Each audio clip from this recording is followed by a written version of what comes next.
Nós celebramos o domingo de Ramos e da Paixão do Senhor. E somos chamados nesse dia a propriamente adentrarmos em toda a mística e espiritualidade da Semana Santa e nos perguntar como é que está nosso coração ao adentrarmos propriamente nessa semana. Sabe que esse tempo ele precisa de um profundo mergulho interior para que o entendamos de fato. E você perceber aqui, quando proclamamos o Evangelho no início, há uma multidão que clama: Hosana, bendito que vem em nome do Senhor, e o identifica como rei. E há uma outra multidão que clama também: crucificam. Os exegetas, que são os especialistas em Sagradas Escrituras, dizem que não é o mesmo povo, necessariamente, que está aclamando o Senhor como rei, que é o mesmo povo que grita: crucificam. No entanto, são duas multidões e, portanto, duas propostas e compreensões de quem é Jesus. Sabe que a multidão nas Sagradas Escrituras, ela não é uma categoria meramente para identificar um aglomerado de pessoas. Multidão é uma categoria de discípulo. É um tipo de gente que segue Jesus. Mas quem é a multidão? A multidão é o povo que segue Jesus por aquilo que ele pode oferecer, por aquilo que ele faz, porque era interessante. Porque, de certa forma, imagina uma coisa, no bom sentido, é claro, era um espetáculo à parte, não é? As curas, os milagres, os sinais, mas não há uma identificação direta com Jesus. Tanto que Jesus, ao longo de todo o seu apostolado, ele não vai incentivar as multidões. Jesus não queria ser muito seguido por gente que não tinha comprometimento com ele. Não que havia um desprezo, mas a todo instante Jesus espera que o povo saia da margem de multidão, que é uma massa cinzenta, e adentre a categoria propriamente de discípulo, de discipulado, que portanto não é uma identificação primeira com aquilo que Jesus faz, mas sim com aquilo que Jesus é. Aí que está o ponto central. E talvez para entendermos como participar bem dessa semana, é preciso que o conceito de discipulado esteja muito claro. Quando se fala de discípulo, a definição primeira é aquele que segue Jesus. E a primeira leitura nos apresenta um dos cânticos do servo sofredor, e fala aquele alguém que o Senhor fala e lhe excita os ouvidos, lhe dê ouvido de discípulo. Alguém que se confia inteiramente em Deus, mesmo apesar dos sofrimentos e dificuldades. E se tem um texto que expressa propriamente a dinâmica de discipulado, se você quiser procurar depois, está lá em Lucas 14, versículo de 25 a 35, que diz que para ser discípulo de Jesus, tem que abraçar uma maneira de amar, uma maneira de desapegar e uma maneira de sofrimento. Esse texto é bastante conhecido. Jesus fala: se você quer ser meu discípulo, se você não me ama mais que os seus pais, mais que os seus filhos, mais que os seus parentes e amigos, e mais que a si mesmo, você não pode ser meu discípulo. Se você não toma a sua cruz e segue após mim, não pode ser meu discípulo. Se não se desapega, e desapegar, tirar o coração daquilo que se tem, não pode ser meu discípulo. É tão forte isso, que depois o Senhor usa duas imagens para expressar essa condição. Ele vai usar a imagem daquele que vai construir. Quem já construiu sabe, é uma luta, sim ou não? Só que ele diz: se você vai construir algo, o que você faz primeiro? Você vê o seu orçamento, sim ou não? Vê se você vai conseguir honrar. Porque ele fala: se você começar a construir e não conseguir, aqueles que virem o seu empreendimento vai dizer: olha, ele começou e não foi capaz de terminar. Ele usou toda a expressão: se você vai guerrear com um povo que vem com 30 mil, como é que você vai com 300? Ou seja, vai dar errado, vai negociar a paz. O que o Senhor está dizendo? Se não se olhar o custo do discipulado, essa maneira de amar, de desapego e de sofrimento, não pode ser discípulo, porque vai dar errado. Aí está o ponto. E essa palavra, ela não se dirige a somente a Assembleia, mas a todos nós, inclusive a mim, padre. Talvez nós falamos: eu não concordo, acho muito radical. Tudo bem, você pode ser qualquer coisa, mas não vai ser discípulo. Esse é o critério que o Senhor coloca. Por quê? Não porque Ele despreza os relacionamentos que temos. Em nenhum momento Deus diz que é preciso que você desconsidere os seus, que você não valore sua família, que você vive uma vida somente de sofrimento e que você não tem as coisas, essa questão de desapego. É o sofrimento e um tipo de amor para que em nosso coração nada compita com o Senhor. E sabe por que nós temos dificuldade em entender isso? A nossa compreensão ainda sobre seguir Jesus, ela está muito condicionada a satisfações imediatas. E muitas vezes nós achamos que esse seguimento do Senhor vai nos tirar da nossa vida, vai nos lançar longe do nosso apostolado que já assumimos, quando na verdade, quando você assume Deus em sua vida, de fato não vai tirar você da sua família, você vai ficar aí, dentro do seu matrimônio, mas é viver com Ele, para Ele, essa condição. E um ponto que nós não entendemos ainda, olha, se eu perguntar, a aspiração mais profunda de qualquer pessoa aqui é a realização, é ou não é? Você quer ser realizado sim ou não? Né? Realização, posso usar uma palavra, é você ter sucesso naquilo que você faz, é ou não é? É você estar feliz nos seus relacionamentos, no seu trabalho, enfim, a vivência familiar é importante sim ou não? Tudo isso é importante, isso traz realização. Só que o grande problema nosso, nós identificamos muitas vezes a realização com fatores externos, quando na verdade não está diretamente relacionado com fatores internos. Sabe qual que é o grande problema disso? Nós temos uma mentalidade de compensação e que se intensifica com a chamada teologia da prosperidade, que para mim é uma ideologia, não é? Que identifica os sinais de bênção somente com os fatores externos. Olha, de fato, na Bíblia, nas Sagradas Escrituras, tem promessa de prosperidade sim ou não? Claro que tem. Deus fala, não é? O propósito é honrá-lo, mas a consequência são sinais invisíveis de bênção. Mas o exterior é critério para o interior, ou é o interior que é critério para o exterior? Porque tantas pessoas vivem, talvez, sinais visíveis de bênçãos, que qualquer pessoa olha e queria viver. Mas não é critério de que se tem uma existência realizada. Isso não é discurso para justificar escassez alguma, e nem a procura por melhores condições, mas é um critério. Aquilo que você tem só te traz paz se isso não te possuir, é ou não é? Esse que é o grande ponto. E quando nós entendemos que não existe realização fora dele, aí sim que nós entenderemos o sentido de discipulado. Sabe, se nós voltamos à teologia da criação, Deus nos criou a sua imagem e a semelhança de Deus, o pecado tira, porque se nós não procuramos a Deus, vamos nos perdendo essa semelhança. Mas a imagem de Deus está em nós. Olha, quando o Senhor cria a realidade, Ele cria com um modo específico. Ele cria tudo pela sua palavra. Quem que é a palavra eterna do Pai? Jesus, não vai me encarnar do que se encarnou por amor de nós. Ele é o modelo de toda a criação. Tanto que eu repito muito com vocês, aquela expressão de Santo Irineu, lembra? Que quando a realidade é criada, contempla a encarnação do verbo, ela olha e entende o motivo porque foi criado. Aí que está um ponto. Não existe realização fora de Jesus. Não é possível. É por isso que, se queremos medir qual que é o nível de realização nosso, olha para dentro de você, como precisa olhar para dentro de mim, e percebe, o que me assemelha com Jesus? O que me coloca em contato de fato com Ele? Não é mais uma proposta, mas é a proposta que nós temos. E é preciso que ela seja abraçada, para que de fato adentremos essa semana com o olhar certo de quem é Jesus e qual que é o comprometimento que se espera de nós.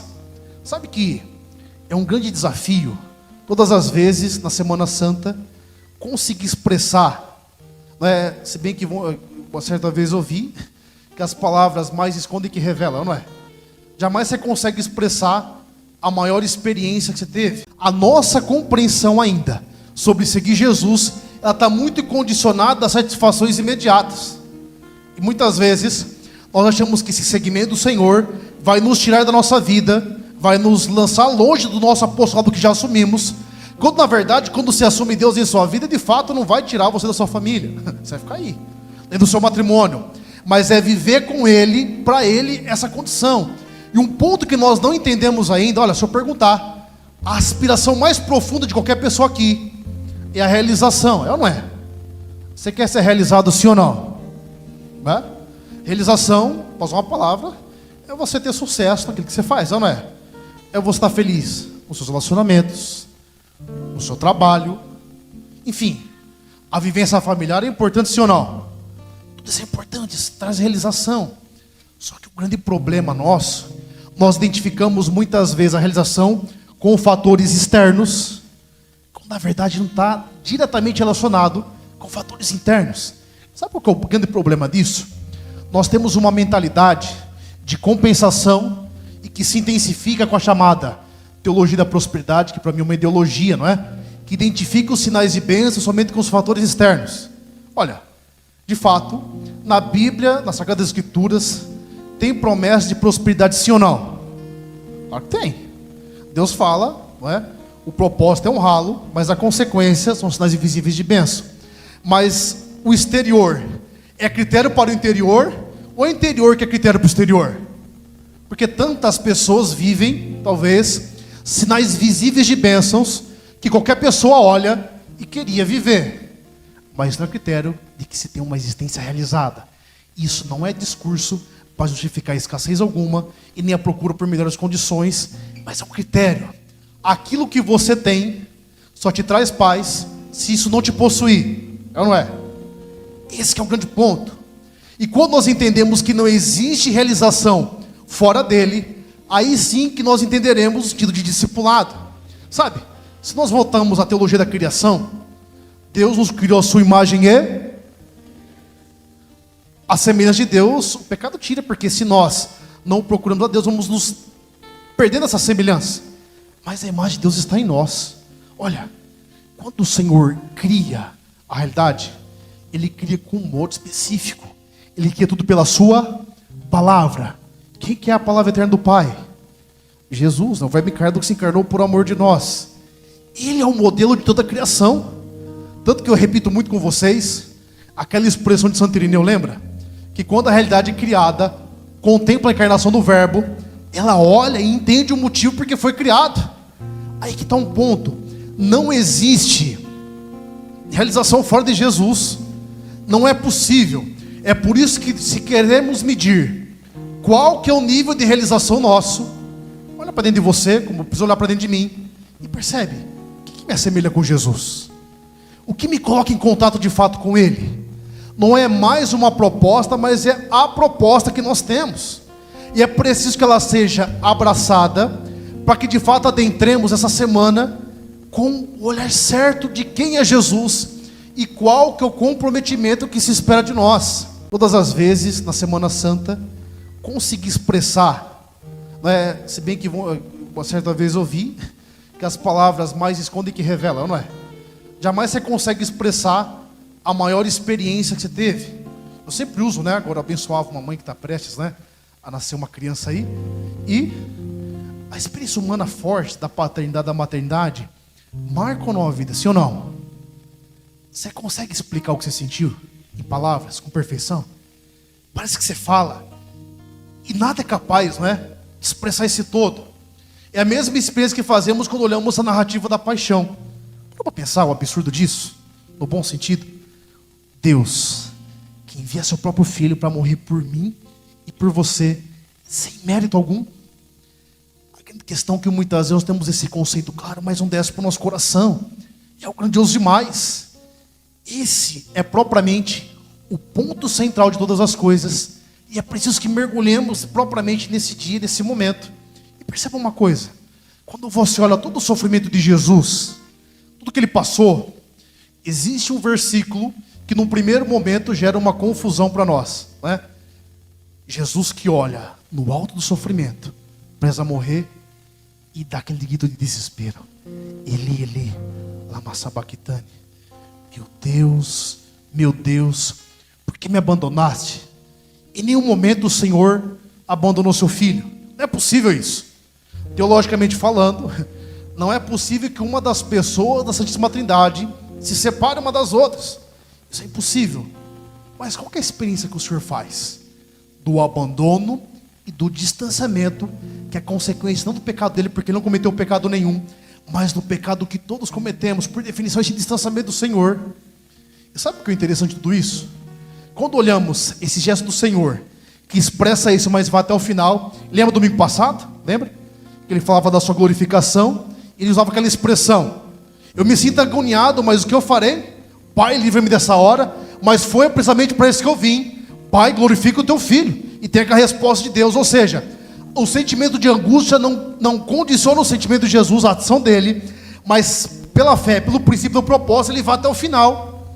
E muitas vezes nós olhamos os processos de Jesus e usamos aquela desculpa, né? Mas ele era o filho de Deus, é fácil, né? Jesus não tinha pecado, está tudo errado. A segunda leitura explica muito bem isso. Cristo, quando viveu entre nós, ele não fez uso da sua condição divina. Todos os milagres que o Senhor realizou, toda a sua ação, foi na força do Espírito Santo. Vai dizer Filipenses que ele se esvaziou de sua divindade, a semelhança a nós, assumindo a condição de escravo, fazendo semelhante a nós, exceto no pecado. Sabe para quê? Para que eu olhasse para Jesus e não tivesse desculpa de dizer que a minha falta de amor, a minha falta de comprometimento, não é por algo que está faltando a nível de princípio em mim, mas o que está faltando é meu engajamento por Ele, é minha decisão por Ele. Na teologia da graça, nós afirmamos uma expressão que se chama graça atual. O que significa isso? A graça de Deus, atualmente, ela está em cada um de nós, e todas as vezes que nos abrimos, ela jamais falta. Em outras palavras, nós temos condição de superar toda e qualquer realidade espiritual, desde que nos abramos essa graça e assumamos o processo próprio de conversão, para que não tenhamos desculpa a dizer, eu não sigo Jesus por esse ou por aquele motivo, porque o Senhor quer que nós vivamos esse amor total e absoluto por Ele. Diante disso, é preciso que nós, voltando para o nosso coração, nos perguntemos de fato, a partir de tudo isso, do conhecimento de que Ele me elegeu e espera essa resposta de fé de mim, de que a paixão dele, essa experiência de amor, é uma experiência que ela não é uma experiência outra, mas que é própria e que o Senhor espera de cada um de nós. Onde é que eu estou nisso tudo? Sabe que o ser humano é meio treinado para se sabotar. Eu vou dar um exemplo. Levante a mão se sentir à vontade. Quem é que dorme aqui com o celular ou embaixo do travesseiro ou do lado, levanta a mão. Eu sou essa pessoa. Só falar as ondas atrapalha o sono, mas se eu não estiver ali, eu não acordo no outro dia. Outras coisas vão atrapalhar. O certo é, de fato, não ter esse contato, né? Quando você coloca o seu despertador lá, amanhã tem a procissão da penitência, né? Segundona, você vai pôr 4 da manhã, aí vem aquele recurso, adiar. É ou não é? Aí você aperta, parece que 5 minutos para resolver alguma coisa, é ou não é? Você está se sabotando. Quantas vezes a gente faz isso?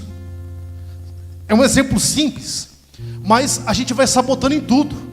Qual que é outro tipo de sabotagem nossa? Quando nós vemos alguém que viveu esse propósito, o exemplo dos santos, por exemplo, a gente olha para eles e começa a dizer que Deus o honrou com mais bênçãos, com mais virtudes, com uma capacidade maior que a nossa. Por quê? Isso dá um conforto para a nossa consciência e diz o seguinte: pô, não é para você isso não, não precisa se esforçar tanto não, isso aí é para o alto rendimento. E assim a gente vai se conformando a uma vida menos realizada, menos plena, porque achamos que temos menos exigência, como se Deus tivesse privilegiado alguns em relação aos outros. Não, eu sempre digo com vocês, Deus não tem filho predileto. Eu também não aceito isso, a não ser que seja eu. Aí, é ou não é? Aí dá para conversar. Mas não tem. A graça que é dada para um é dada para outros. A grande questão é o que eu tenho feito com isso. A mesma chuva que cai sobre todos nós. A grande questão é que tipo de solo eu tenho sido para absorver essa chuva, para absorver essa graça e dar minha resposta de fé. A gente entender, porque chega um momento que o responsável direto sobre a sua vida, sobre o nível de realização que você vai viver, é propriamente você. Não é que é a sua força de vontade, a sua disciplina apenas que é suficiente para te levar à santidade, mas a abertura e o comprometimento que temos com Ele, reconhecendo a nossa vocação, é o que nos possibilita entender isso. Então, vença esse tipo de compreensão errada. E muitas vezes, outra desculpa que nós usamos, a pessoa fala assim: não, padre, mas você não sabe que eu vivi na minha história, eu vivi uma vida muito distante de Deus, e portanto a gente vai justificando como se agora eu não tivesse mais condições de chegar onde tem que chegar. Deixa eu dizer uma coisa, eu não sei em que estágio você parou, ou em que estágio que você chegou. Eu tenho uma notícia: não malta o caminho. Onde você está, você vai ter que seguir. Não existe alternativa. Se é um princípio de realização que está em nós, ficou claríssimo ou não? Consegue entender? Não há como se realizar se não nos voltarmos a esse princípio e entender que esse é o caminho. Portanto, onde é que Deus te plantou? Onde mesmo que você está? No seu matrimônio, no seu trabalho, no apostolado que Deus te deu, na sua profissão. E ali que você deve seguir o Senhor. Olha, eu compreendo que de fato Deus tem um propósito específico para o coração de cada um de nós, é muito claro. Mas muitas vezes nós aprendemos essa especificidade, esquecemos de viver o fato que é honrar a Deus em cada circunstância, em cada realidade. É preciso que adentremos essa semana com essa consciência. Nós não celebraremos temas, celebraremos acontecimentos, e o acontecimento maior que celebramos é Deus que venceu tudo, inclusive a morte, venceu todas as realidades. O que te impede de dar esse passo decisivo hoje? O que te impede de viver uma vida no Senhor? De deixar Ele entrar de fato e mexer na sua estrutura, de deixar no seu coração de fato Ele visitar e fazer aquilo que tem que ser feito, de viver esse discipulado, de entender que Ele estando em primeiro lugar, nós não perderemos nada, mas ganharemos tudo, porque Ele é tudo, Ele que está assistindo todas as coisas, Ele que é o Senhor da história. De tal como semana passada meditamos, não sermos mais movimentados pelos sentimentos, pelas emoções, mas por uma emoção muito maior que a fé. Quer dizer, você não vai ter vontade de fazer toda a mudança que você tem que viver, nem viver toda a conversão que você tem que viver, mas o que te movimenta? Já encerrando, se você interpretar a sua história, como já lhes disse várias vezes, como uma somatória de fatos, e que vai dar um resultado, você não vai ter motivo para fazer muita coisa na vida. Mas se você entender que Deus pode pegar a sua história e pela graça dele fazer você ver um propósito, aí que está a grande questão. Deixa que essa verdade entre no seu coração. Sabe que nós não assumimos algumas verdades em nossas vidas porque nós não mergulhamos nesses princípios. A informação que recebemos baseada na palavra de Deus, ela só se torna uma verdade de fato para nós, assumimos quando mergulhando nela, aprofundando nela, colhemos a sua revelação. O que é a revelação? É aquela luz do Espírito Santo que nós entendemos que é para nós esse princípio e assim vivemos. Então guarda aí. A informação aprofundada no Espírito te leva à revelação. A revelação, quando você a tem, ela te apresenta os lugares de aplicação de concreção. A informação que você recebe, que se torna a verdade revelada, ela te dá as possibilidades de aplicação. Assim que você consegue aplicar, você entra em outro estágio, que é o local de transferência, ou seja, você consegue comunicar algo a alguém. Já fez a experiência de contar algo muito grandioso para alguém? Você pensou que a pessoa fica impactada? Não sei se você já fez aquela experiência frustrante de achar muito engraçado um vídeo na internet. Já fez isso? Aí você vai mostrar para alguém e a pessoa fica... legal. Ou seja, você não consegue comunicar aquilo que você quis, nenhum princípio. Você acha que é muito bom, né? A pessoa fala, interessante, tudo bem, né? É porque nós não aprofundamos isso, a gente comunica algo que é princípio, mas precisa ser aprofundado. Essa verdade hoje, deixa ela aprofundar, deixa ela te questionar. Algumas pessoas ficam em crise porque têm dúvidas. Se não tivesse dúvida, não tinha teologia, é ou não é? Tem que ter isso. Deixa essa verdade se aprofundar no seu coração. Esse princípio da redenção, essa certeza de que Deus te elegeu, para que você entenda que a paixão do Senhor é por você. Uma coisa é sabermos o que Jesus fez, outra coisa é sentir que é para nós, que foi por mim. É esse que dá o sentido do seu senhorio. Feche os seus olhos, baixe a sua cabeça, peça ao Senhor essa graça. A informação que foi semeada no seu coração, ela precisa desse mergulho de fé. Talvez a sua dificuldade de assumir alguns princípios, como todos nós temos, é porque aqueles que eram responsáveis por nos comunicar não os viveram. Talvez a sua história você tenha muitos maus exemplos de como uma espécie de fé, uma espécie da igreja, tem consequências diretas sobre a sua existência. Mas o fato de algumas pessoas não fazer o que tem que ser feito, não muda a autoridade, o valor do princípio. No fim, entre você e Deus, entre o Senhor, olha, não joga fora aquilo que Deus te abençoou já. A sua família é abençoada, a sua vida é abençoada. Falta você tomar posse desse princípio. Tem muita gente convencida de que errou, de porque suas misérias e limitações, você não pode além. Claro que você pode. Isso não é uma afirmação motivacional, isso é um princípio. Peça para Deus hoje essa graça, dessa transformação, dessa vivência santa do Senhor.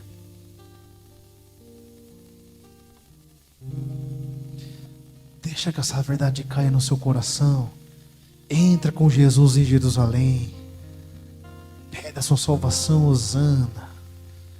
Pede a graça desse discipulado. É tão bonito quando se vive de fato esse senhorio do Senhor. Peça para o Senhor essa graça. Não importa onde você chegou, a mão de Deus é grande o suficiente para chegar onde você está.